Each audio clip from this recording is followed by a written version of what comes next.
I am Joy, your host for today, and I will walk you through as you start your Copify journey. Ano nga ba ang kaibahan ni Teacher's Dashboard and Student Dashboard? Here are the features.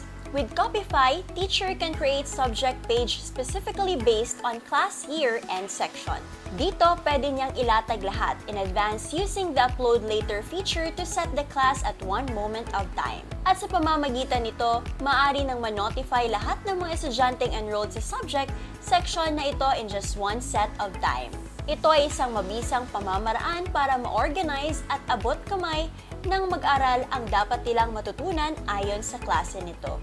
Ang Student Dashboard naman, here are the features. Subscribe enrolled subjects, easy add to cart feature, upload to order personal file, priority printing feature, real-time order notification, C-score, money back points, NFC advance, claiming system, laptop or website operated, affordable subscription. With Copify, students will become more effective and competitive at class. Dito, maaaring isubscribe ang enrolled subject page na mismong gawa ng teacher nila. Sa pamamagitan nito, maaari na silang ma-notify sa anumang subject page update uploaded by the teacher.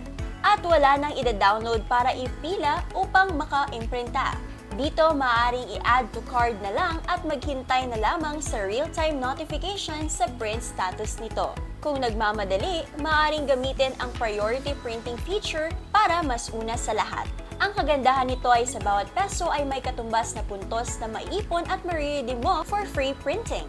To both teacher and student dashboard, maaari ding mag-upload ng personal files using both phone and laptop device tulad ng assignment, activity, or thesis just to place it to print. Just make sure na naka-finalize na ito.